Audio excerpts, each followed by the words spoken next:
এটা পবিত্র মক্কায় পুরস্কার হিসেবে দেওয়া হয়েছে। فاز بالمركز الأول في الفرع الرابع محمد زكريا من جمهورية بنغلاديش الشعبية। মানে কেন ইমাজিন, এটা আসলে সত্যি ভাষায় প্রকাশ করার মতো না যে এটা কি দামি সম্পদ। আমি চাই যে এটা সবসময় তুমি হেফাজতে রাখবা ইনশাআল্লাহ। খুশি হবা। এটাই আজকে মনে হয় 1000 মানুষ চুমুক হয়েছে এখানে এভাবে। বাংলাদেশের পক্ষে আমাদের জাকারিয়া প্রথম স্থান অধিকার করেছে, এটা বাংলাদেশের সম্মান। মক্কা তো দূরের কথা, বাংলাদেশ এয়ারপোর্টে আসার সুযোগ হয় নাই। আমার উসিলায় আমার বাবা 2বার গিয়েছেন মক্কা মদিনায়। তুমি সাথে ছিলা, তাশরিফ ছিলা। আমাদেরকে আল্লাহ রাব্বুল আলামিন হয়তো পরীক্ষা নিয়েছিলেন যে দেখি পুরস্কার না দিলে এরা কী করে। আসসালামু আলাইকুম প্রিয় ভাইরা, প্রথমেই আমাদের নবনির্বাচিত বিশ্বজয়ী হাফেজে কোরআন হাফেজকারী জাকারিয়াকে আমার পক্ষ থেকে একটি ফুলের তোড়া আমি দিচ্ছি। এটা সত্যি আসলে জাকারিয়ার জন্য কিছুই না, এরপরও আসলে আমি তো আসলে এসে পাইনি, সেজন্য আমার মনে একটা আক্ষেপ রয়েই গেছে যে এভাবে আসলে দিতে পারলে মনের একটা প্রশান্তি কাজ করবে আর কি। আলহামদুলিল্লাহ, মহান আল্লাহর দরবারে অসংখ্য শুকরিয়া আদায় করি যিনি আমাদেরকে পবিত্র কোরআনের মতো এত বড় একটি দৌলত দান করেছেন। দ্বিতীয়ত মহান রবের দরবারে আরও অসংখ্য শুকরিয়া আদায় করি যিনি সৌদি আরবের পবিত্র মক্কায়, যেখানে বহু মানুষের যাওয়ার স্বপ্ন, উমরা করার স্বপ্ন, সেই কাবা শরীফের ভিতরে পবিত্র কোরআন প্রতিযোগিতায় আমাদের প্রিয় জাকারিয়া প্রথম স্থান অধিকার করেছে। আমাদের আর খুশির ব্যাপার হচ্ছে আমাদের আর রায়হান ইন্টারন্যাশনাল মাদ্রাসায় আমি যখন প্রথম স্থান হই, এরপরে আসলে আমার একটা মনের চাওয়া ছিল যে আর রায়হান ইন্টারন্যাশনাল মাদ্রাসা থেকে যেন এমন একজন হাফেজে কোরআন বিশ্ব জয় করে। সত্যি আমার মনের একটা আকাঙ্ক্ষা পূরণ হয়েছে, সেজন্য আল্লাহর দরবারে আবারও শুকরিয়া। আমি আসলে দেশের বাইরে থাকার কারণে মালদ্বীপ শ্রীলঙ্কায় আসলে ফ্লাইটে একটা দিন ঢিলে হওয়ার কারণে কোনোভাবেই আসলে এখানে উপস্থিত হতে পারিনি। আমাদের প্রিয় জাকারিয়া বিশ্বজয় করে এসেছে, এয়ারপোর্ট থেকে যে একটু মন ভরে রিসিভ করব, আপনাদেরকে জাকারিয়ার যে অর্জন এটা উপস্থাপন করব, অ্যাপ্রিসিয়েট করব, সেটা আসলে হয়তো আমার নসিবে ছিল না, কিন্তু আমি বরাবরই খুবই সন্তুষ্ট এবং খুশি হয়েছি। আল্লাহর কাছে অনেক শুকরিয়া আদায় করেছি যে আমাদের বাংলাদেশের সম্মান আমাদের প্রিয় জাকারিয়া বয়ে নিয়ে এসেছে সেজন্য।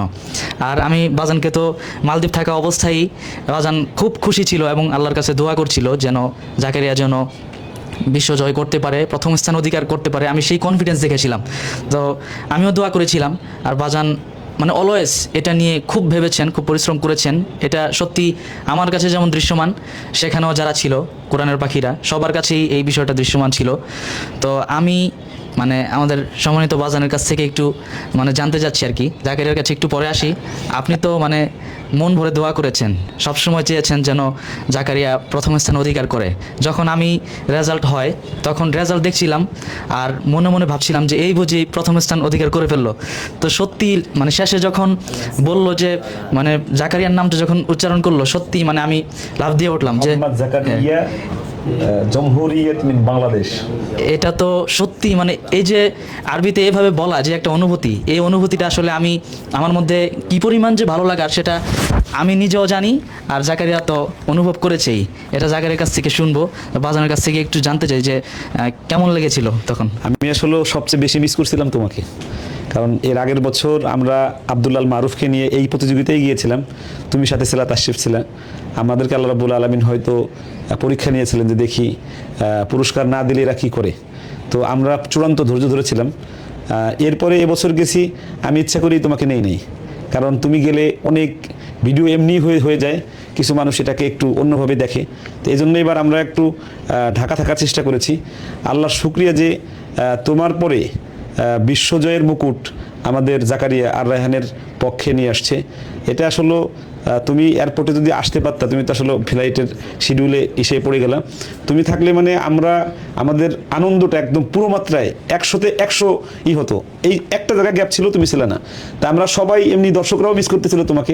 তো আলহামদুলিল্লাহ এখন তোমার সাথে আরেকজন যোদ্ধা হয়েছে আর রায়হান পরিবারে, আলহামদুলিল্লাহ। তবে বাজান আমি মানে ভাবছিলাম যে আমি না থাকি সমস্যা নাই, বাকি বাংলাদেশের প্রত্যেকটা মানুষ জানছে যে বাংলাদেশের পক্ষে আমাদের জাকারিয়া প্রথম স্থান অধিকার করেছে। এটা বাংলাদেশের সম্মান, এটা শুধু আমাদের না, পুরো বাংলাদেশের সম্মান। না, এটা তো মানে 133 দেশ, তোমার জানা মতে আমাদের জানা মতে পৃথিবীতে এত বড় প্রতিযোগিতা আর হয় নাই।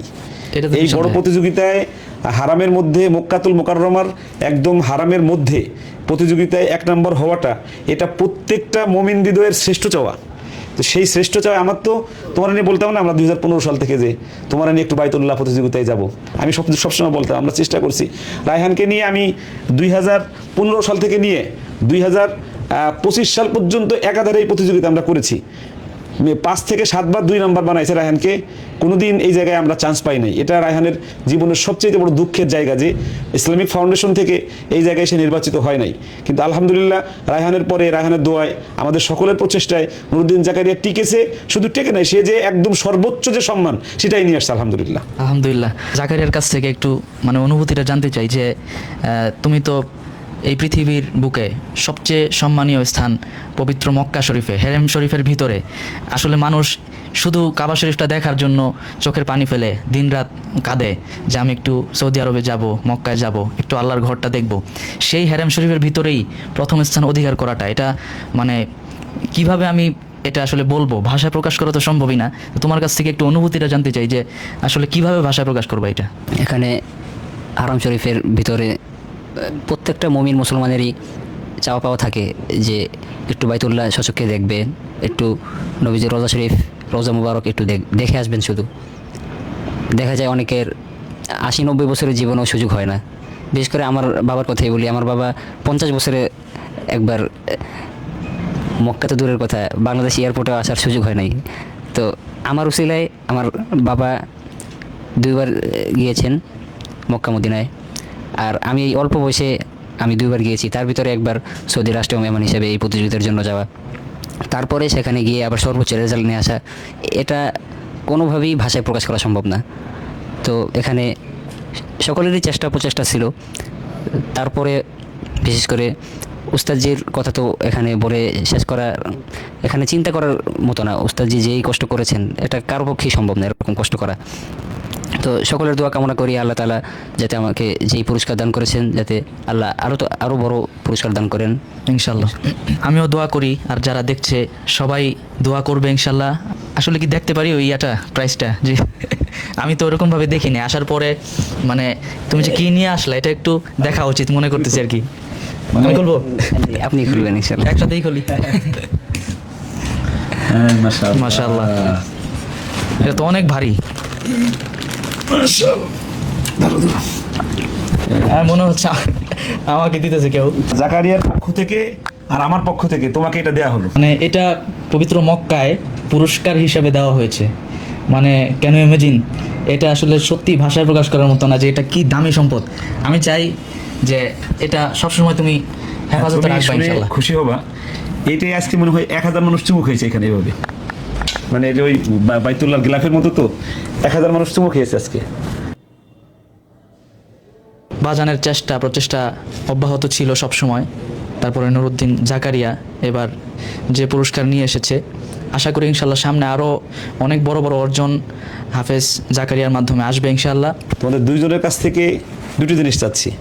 তুমি সেনেগালে বিশ্বজয়ের সময় 2024 সালে প্রথম যে প্রশ্নটা পড়েছিলে সেটা একটু পড়ো, আর জাকারিয়া এই বাইতুল্লায় মানে ফাইনালে দ্বিতীয় যে প্রশ্নটা পড়েছিল, এই দুইজনের দুটি প্রশ্ন একটু আমরা একটু শুনি। সেনেগালে তো অনেকদিন হয়ে গেছে, আসলে খেয়াল নেই, তবে অল্প একটু তেলাওয়াত করি ইনশাল্লাহ। আমি তো জাকারিয়ার জন্য আজকে আসলাম, ওর তেলাওয়াত শোনার জন্যই বসছি। তো আল্লাহর কালাম তেলাওয়াত করা সওয়াবের কাজ, আমার জন্য দোয়া করবেন সবাই। أعوذ بالله من الشيطان الرجيم بسم الله الرحمن الرحيم وتلك حجتنا آتيناها إبراهيم على قومه نرفع درجات من نشاء إن ربك حكيم عليم ووهبنا له إسحاق ويعقوب كلا هدينا ونوحا هدينا من قبل ومن ذريته داود وسليمان وأيوب ويوسف وموسى وهارون وكذلك نجزي المحسنين صدق الله العظيم